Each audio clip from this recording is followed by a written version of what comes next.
Bienvenue chez Congo Veragis Télévision. Bonjour à tout le monde. Vous êtes nombreux devant vos télévisions en train de suivre votre émission préférée, toujours avec la vôtre Béni ML, autrement dit grosse affaire. Vous savez bien, dans notre émission, nous parlons de tout sauf rien et puis nous recevrons tout le monde. Aujourd'hui, nous allons parler d'un truc très important. L'actualité, vous voyez bien ce qui s'est passé dans le monde, dans le monde d'Abatou. Donc, vous voyez bien ce qui s'est passé. Toujours le Bélango tout à l'heure à l'émission. Et puis, on va parler avec notre invité. Il s'agit de notre frère Joseph, autrement dit Patriarche Malou. Ensemble avec lui, on va développer, on va parler de son album. Parce qu'il y a aussi un album à Sika, c'est vraiment un chantre de l'éternel. Il va nous parler de la part de Dieu.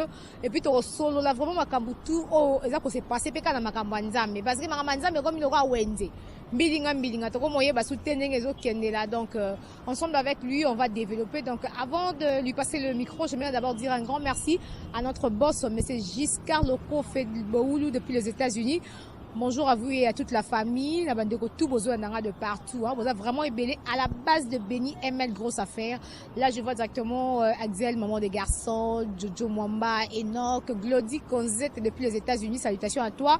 Et aussi, qui encore, je n'ai pas oublié, Francine la Suprême. Donc, vous êtes tellement nombreux. Vous avez vraiment scotché devant vos télévisions pour vous actualité comme d'habitude. Bonjour, frère Joseph, autrement dit, Patriarche Malou. Oui, bonjour, maman Béni. Bonne santé. Non, Nangola Nzambe qui m'est allé. Patriarche Malou, tu as bien l'élo dans l'émission Mfizali Mbale Liboso. Sentez-vous à l'aise et soyez le bienvenu. Merci beaucoup.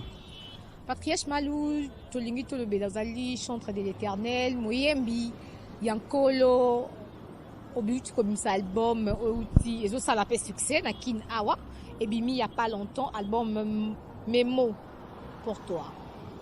Pourquoi choisir Mes mots pour toi et ça la titre et album? Bon, en fait, choisir Mes mots pour toi, pour Nangaï, c'est juste par rapport à Nzamba Sali. Parce que la Bible dit qu'aucune personne ne connaît Dieu en entièreté, mais tous nous connaissons en partie.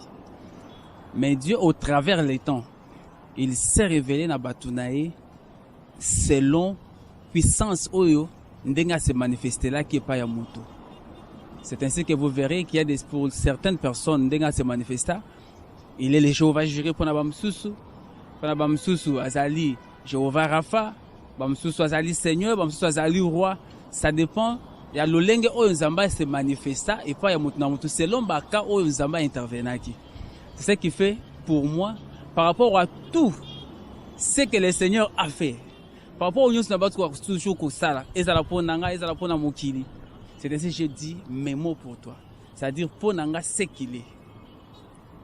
Le lenge bayo balobaki, ce qui a se révélé qui, et pas il y a personne qui pas Moïse comme étant éternel. Les appendeng mo le lenge moko nangai, le lenge a se révélé qui. C'est par rapport à la puissance où nanga se manifester. C'est ça que pour nanga mes mots. C'est l'album, c'est par rapport il y a magnificence on se manifesta chenga na vie nanga na vie bato et ça pour nanga te. C'était j'ai résumé ça comme ça. Quand j'ai dit mes mots pour toi, c'est-à-dire à chaque événement, à chaque actualité, à chaque chose qui se passe que soit dans ma vie, dans la vie d'autres personnes, j'essaie au moins de comprendre quelque chose, c'est que Dieu est dans cette situation-là. C'est dans ce sens-là que j'ai intitulé l'album Mes mots pour toi. On m'a bien répondu, mais dans 4 albums, tu as retrouvé 4 titres. Pourquoi 4 titres? Tout le monde dit frère, il y a 10, 15 titres, comme le roi, frère Fali, frère Ferré. Mais tout le monde dit 4 titres. Pourquoi c'est mon choix à 4 titres? Bon, en fait, la vie c'est selon Dengue Moutouazali inspiré. En fait, cet album, c'est en fait un album qui sort en série. C'est au moins plus d'une centaine de titres. Comme dans cette série, le roi va filmer. Première série, deuxième série, troisième série, tout ça. Bon, en fait, pour comprendre Nzabé na lolenge oyo aselama comme soko bani ko imaginer que depuis bon mois nati lelo azanayo. Soko lingo devait par exemple que non c'est Dieu là qui te secourt à tout moment. Je ne suis pas sûr que non par rapport à Ndenge Zamba Salela, Ndenge Azo continue au la Tilelo, c'est court, on a vu que la Moka na Mukolo Moro Pesili. Na vie par rapport à l'Olenge, na l'Olenge, belé. C'est ainsi à chaque chose. Je sais comment le rendre grâce. Je sais comment lui développer par rapport à ce qui s'est passé. C'est ainsi que séquence wana et ma modèle wana, c'est 100 titres, mais nous avons utilisé ça dans la série. Première série, par exemple, to Zakotia na marché dans quelques jours. Maintenant, en fait, promotionnellement, oui, mais pour les mettre sur le marché, nous sur le marché, mais pour l'instant, c'est juste le rendre grâce. Tu peux nous rappeler le nom de titre, il y a chaque chanson? Bon, on a une chanson qui sur le marché, sur le marché, tout ça, Alléluia, tout ça, Manifeste-toi, tout ça, Lapindai, tout ça, Yesu Nzambe. En fait, en résumé, ces 4 titres, ce sont les témoignages. Ce sont les témoignages que nous faisons par rapport à ce que Dieu, ce que nous étions hier et ce que nous sommes aujourd'hui. Et aussi, c'est aussi une prière. Parce que comment on a frère Nzambe Bobandara Boyo Banduko Yemba tombe soutenir yo. Allez après l'objet ton église na yo. Tu est-ce que frère Joseph Patriarche Malou, on a déjà pasteur, tout évangéliste, c'est pas bien comment que non à bongo. Le lobby misi album to yembi banze mona to binto sepeli et lobby to comme Olanda boya na bengi bino miracle tout ça dans l'église bo. Est-ce que Patriarche Malou osa pasteur ou bien osa ka chantre kaka? Bon, en fait, il faut d'abord comprendre la toute des premières et grandes choses la plus importante dans la vie spirituelle chrétienne, c'est que lorsque tu es déjà appelé et que aux a pouvoir déjà, comme déjà moi dans Nzambe, on nous donne tous ensemble une mission. Lorsque le Seigneur Jésus partait, alors qui charge et pas ya batu qui sont holo. C'est-à-dire toute personne qui est appelée chrétien a appelé à une mission. Cette mission, c'est de faire de toutes les nations qui les disciples. Devenir pasteur, devenir prophète, devenir qui que ce soit, ça dépend de Dieu. Ça ne dépend pas de moi. Si peut-être aujourd'hui, Dieu a appelé Moutou Nakoyemba et qu'après un certain temps, il découvre qu'il a aussi certaines capacités aux Zamba doté, peut-être na kokamba milimo yabato. Il peut devenir pasteur. Mais l'évangéliste, tout le monde est évangéliste. Puisque tu as dit penser ça malam, il y a Yesu. Tout le monde est évangéliste. Mais quand la netonga, comme pasteur, bien comme puisque tout le monde na Congo batbali que ça le pasteur pour peut-être baota la bazota olenge zaleli. Je ne sais pas, moi déjà d'avant toute chose, j'ai grandi depuis que Nazana mature Nzambe, c'est que Joseph est prédicateur. C'est la première des choses. Joseph est prédicateur. Et à part que dans la prédicateur, c'est quelqu'un qui tient des fois des conférences qui partent évangéliser avec les autres. Mais être pasteur, la leçon ça ne dure pas à moi. Pourquoi tu veux le bel puis ma cambango to prophète parce que tu es basouté, ma prophète a solo, na ba pasteur ya solo, ba pasteur ba miracle ba comment surmonter batu. Comme bisa mutu mbisa mai na likolo mbisa zo tambola, comme bisa ba biloko mombo ba prophète to ko retrouver to koye ba prophète a solo ndengeni yo etant que mosala nzambe. Ba prophète a solo, ba pasteur ya solo to koye ba ndengeni. Maman Yeba elo moko dans toute la vie, si le vrai existe, c'est que le faux existe. Dieu a créé toutes choses des deux. Les miracles qui se font les lots, je ne vais pas me mettre en juge de ce qui est en train de se passer, mais nous avons ce que la Bible dit, une seule personne qui a la possibilité, capacité, parce que sans elle, nous sommes nuls. Le Saint-Esprit est là pour révéler aux gens. Pour ceux qui critiquent, je leur dirai,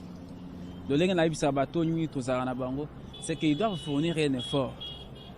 d'entrer, de chercher l'intimité avec Dieu. Et Dieu va leur révéler. Dieu va leur révéler. Je ne vais pas entrer dans la force. Il faut plutôt, ou bien côté, qu'on a miracle, qu'on a malam. Non, ça dépend.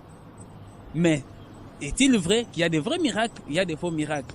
Mais pour les découvrir, je demande seulement aux gens d'être en intimité avec Dieu. Dieu va leur parler. Et l'Église, ce qui serait plus important, et ça peut-être la vie chrétienne n'a pas été seulement faite pour des miracles. Aujourd'hui, nous allons chercher, certes, on dit qu'il y a ceux qui ont reçu les dons des miracles, mais les miracles les a pastortés. C'est ça ce que des fois les gens oublient. Les miracles ne pas dire qu'il y a une catégorie de gens, parce qu'il dit ceci, il dit, je vous ai donné le pouvoir. De faire quoi? Nous tous nous avons reçu le pouvoir de marcher sur les scorpions, les puissances épires, les serpents, et tout ce qui peut y arriver. Et voici, il dit aussi quelque chose quand il en va en Marc chapitre 16, il dit, allez-y, faites les nations, les disciples. Et il ajoute quelque chose, il dit, les miracles, voici les miracles qui accompagneront ceux qui auront cru. Donc les miracles n'accompagnent pas les pasteurs, les miracles n'accompagnent pas qui que ce soit, mais les miracles accompagnent tous ceux qui ont réussi. C'est-à-dire, à Tayondenge aux Abou, vu que tu as reçu Seigneur Jésus, Christ comme Seigneur et Sauveur, il n'a eu autant possibilité de faire un miracle. Dans l'actualité, ils s'est passé na frère Nabiso Toyebi, pasteur Moïse Mbiye, Mike Kalambai, bato mususu bazobaki bazaka ba PD bango mibale ba rumeur mususu soki za ba rumeur soki za makamba so toyebi te que na ba vidéo ezotambola ezoko circuler sur internet tomoni ba publication partout ezo ba Mike Kalambai na Moïse Mbiye bazaka ba PD bango mibale et puis il y a une fille ou à se permettre ya kobimisa ba vidéo ya nudité ya pasteur Moïse Mbiye. Tout ça, il y a que vous savez, ensemble, mais quand même, sur les kawana. Côté, il y a Mike Kalamba, il peut te montrer Mike Kalamba, il y a problème, moi, si naïe, tout ça, mais quand même, moi, si na loba qui a bête à la turbulent, à irresponsable, tout ça là, il est tant que serviteur de l'Éternel au cours de Banipounan. Maman, Naseki, parce que la première des choses, c'est que l'homosexualité n'est pas quelque chose d'actualité. Ça existait depuis le temps. Ceux qui se donnent ceux qui se donnent Gomo et Zalaka détruit, c'est à cause de l'homosexualité. Donc c'est l'homosexualité, c'est l'homosexualité qui existait les lotés pour que tout en faire à la sujet d'actualité. Mais au fait, c'est que nous pouvons seulement dire si cela s'avérait être vrai. Parce que étant la preuve, mon côté ça que solo. Si c'est là. Vidéo, yo tali on non tete ndeli ya baki ba vidéo Moïse Mbi. Mike Kalamba pe moi si ça ba vidéo à lobby makam tout que Mike Kaza irresponsable, Mike Kaza turbulent, Mike Kaza brutal tout ça. Ba preuve parce que bango moko passe on bazo loba déjà bongo yo liki ba preuve ndeli. Maman, j'aime une chose, c'est que c'est Jésus. J'aime une chose en lui. Un jour Bakangi une femme prostituée. Bayenaï. J'ai aimé sa réaction.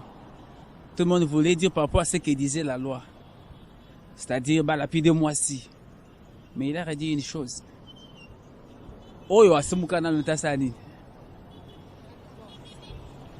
vrai. Les gens peuvent dire, moi je dirais si cela est vrai. Parce que Nathan a preuve pour confirmer en côté. Si cela est vrai, la seule chose que moi je sais, il y a une seule personne qui attend le but que les soumounes à l'olenge kani. Il est prêt. Il te pardonne et puis il fait quoi? Il jette ça dans la mer. Si conseil nous ça moi c'est Mike Kalamba et ndenge alobaki que ndalakisaki ba cicatrice ya kobeta Mike abeta kaye Mike aza irresponsable qui parabana te Mike aza brutal tout ça pona ndenge moi ça alobaki boye to que moi ça nzambe ko pesa conseil ni na Mike Kalamba conseil pesa na Mike Kalamba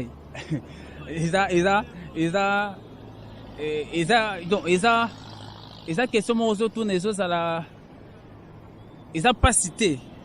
Il a peu facilité. Quand on fait ça, mon tour, on a déjà un homme adulte et puis un pasteur et qui est fidèle. N'a pas ça y conseil. C'est que moi je dirais seulement aux gens aujourd'hui. C'est une seule chose. qui lisent les livres de Galates chapitre 5 à partir du 19e verset vont comprendre ce que Dieu est. Et de se revêtir des caractères du Christ. C'est la chose la plus importante pour résoudre tous ces problèmes. Parce que nous, au fait, la Bible dit dans Matthieu chapitre 5 qu'il était Biso tozali sel et lumière de la terre. C'est-à-dire le monde ne doit fonctionner que tout autour de nous. Biso tozali lokola pivot, tozali lokola centre et le reste des la périphérie. Ce que je leur dirais, c'est seulement ça. S'il y a l'égarement, je demanderai aux frères de rentrer, de demander pardon à Dieu. Et par rapport à ce qui se passe dans la vie, il y a un couple. Ce que je leur demanderai, c'est seulement une seule chose, d'arranger. Dans la vie, surtout, il faut arriver à un certain temps, un certain moment. Quand ça a raté que nos vies, ça a bateau, ça a 50 ans, 30 ans. Ce n'est pas parce que pendant 30 ans, 50 ans, peut-être mouton a fidèle, qu'on va dans la moitié mobile pendant 50 ans. Alors là, mobile malam, te fait moi si malam. Te, biso tout quelque part au péché. Mais il n'y a pas la plus grande chose qui existe dans la vie que le pardon. Pour le pasteur Moïse Mbi, il faut balater, un esprit célibat, tout ça, un chéri partout, par-ci, par-là. Conseil nous copie ça, na makambu, ceux qui copine na, ceux qui donc azolo bawana, ça pasteur Moïse Mbi. Maman, déjà esprit à célibataire existera. L'église nous a tellement menés, dont certains hommes de Dieu nous ont tellement menés à Babylone qu'il existera. Esprit à célibataire existera. Vous n'allez pas dire à une personne de vouloir de se marier parce que vous le voulez. Le mariage est à facilité. Moi, j'aurais encore voulu Moutoua à se séparer avec deux femmes peut-être 1000 fois dans sa vie, à ça la 1000 fiançailles, qu'un jour à divorcer. Ce n'est pas normal. Si il est convaincu de servir Dieu étant célibataire, pourquoi ça ferait un problème? Pourquoi ça gêne les gens? Pourquoi est-ce qu'on n'existe pas que les prêtres catholiques aussi se marient? Ils sont aussi célibataires, ils servent le Seigneur. Pourquoi il faut qu'il y ait des fois comme ça? Il faut qu'il y ait bala pour servir ensemble. Avant patriarche Malou, tu comprends que tu as un patriarche Malou, il y a un bon monde à Kandingi Makamozo, que tu as un album Mémo pour toi, donc album ce qu'il est là. Nous avons promotion tout ça, vente, ce que vous savez vendre soit la promotion, récolte sur Rosawana. Pour ça non. Bon, en fait, avant ce que je dirais, c'est que la première des choses, on nous les cas sur la toile, les cas dans les églises, que ce soit sur tous les plans. Ce que je dirais seulement, c'est que c'est un temps, dans toute vie, dans chaque cycle, après un temps avec Dieu, il faut comme un certain temps à se poser des questions, comment est-ce qu'il a marché avec Dieu? Est-il encore dans la lignée ou assis abîmé? Des fois, nous, dans la vie, les chrétiens, c'est ce que nous manquons. On ne sait pas à un certain moment dans la vie, il y a et puis qu'on se posait des questions. Je demanderai même aux fidèles, à toutes les personnes qui ont accepté Jésus comme sauveur et Seigneur. Parce que souvent, c'est là seulement confusion, Jésus comme Seigneur et sauveur. Avant, c'est la Seigneur, on a pas le sauveur. Ceux qui ont sauveur, n'a comme un Seigneur. Ceux qui ont Seigneur, et puis comme un sauveur, ça n'a pas de sens. Moyen de expliquer peut-être dans l'émission, peut-être va comprendre dans la profondeur.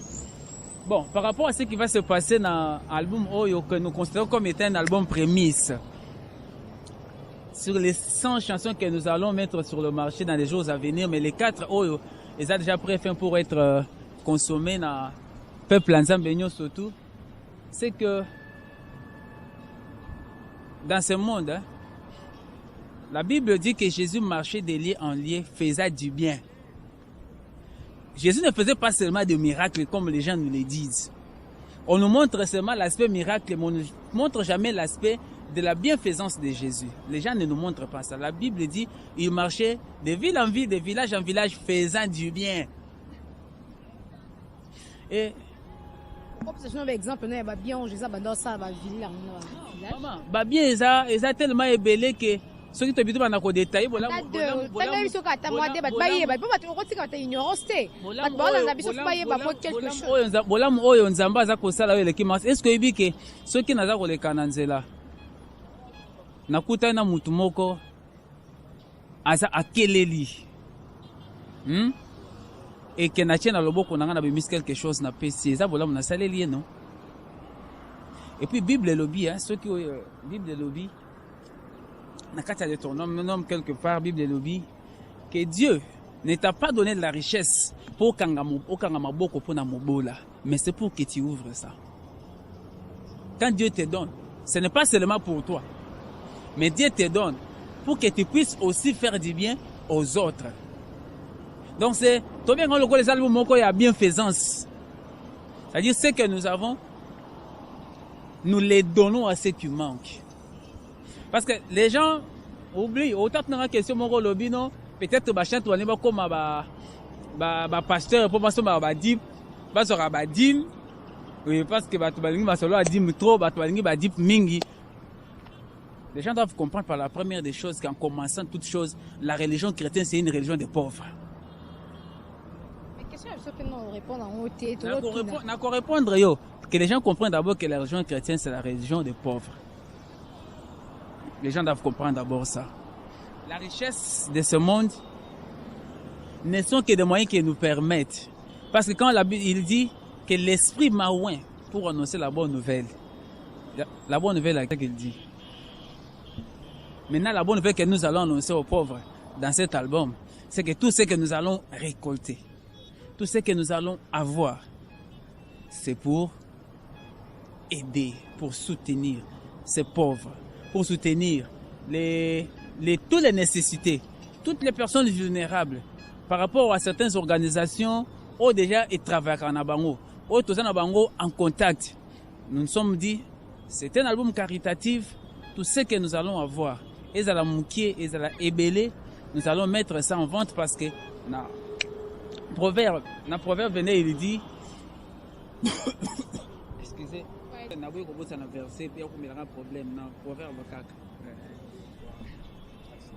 oui, dans proverbe quelque part Bible quelque part que muto ya kokangela mobola matoi et pas nanga pe ko ganga ngai pe na kokangela matoi.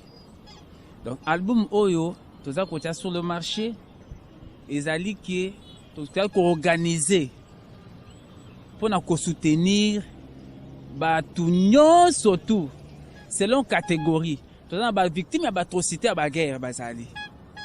Tozali na batu oyo baza ba victime ya ba catastrophe naturelle. Toza na ba oyo bazali na ba hôpitaux, bazali na ba prison, bazali na ba possibilité te ba na makoki te.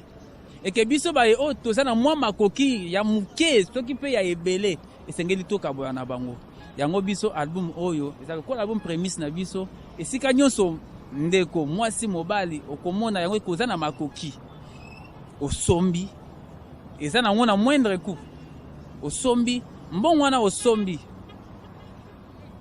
ekei parce que Yesu alobi il y a la joie en donnant qu'en recevant. Quelque part bato mokili balobi que donner c'est recevoir mais sans s'apercevoir.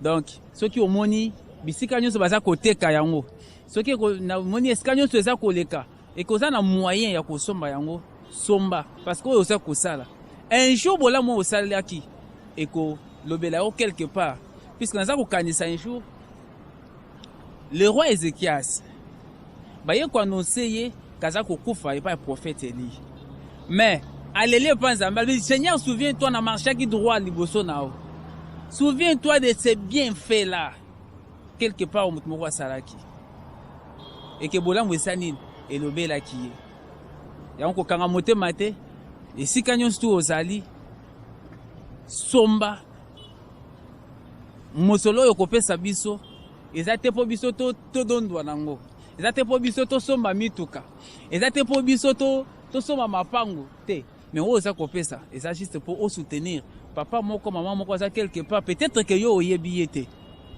peut-être que esika mususu kuna eza mutu moko peut-être aza kokufa na l'hôpital parce que aza na 100 francs osomba ta tonga te Dans to lobby o to ko yikoza nango ya ko pesa na mokili ezaka o nzamba apesi biso mingongo pourquoi apesi biso au travers mingongo na tutika to sala pe bolamu au travers mingongo apesi biso donc toza ko serna ba pe o za pe mposa ba se gendre pe na biso bakoki toujours koya contacter comment?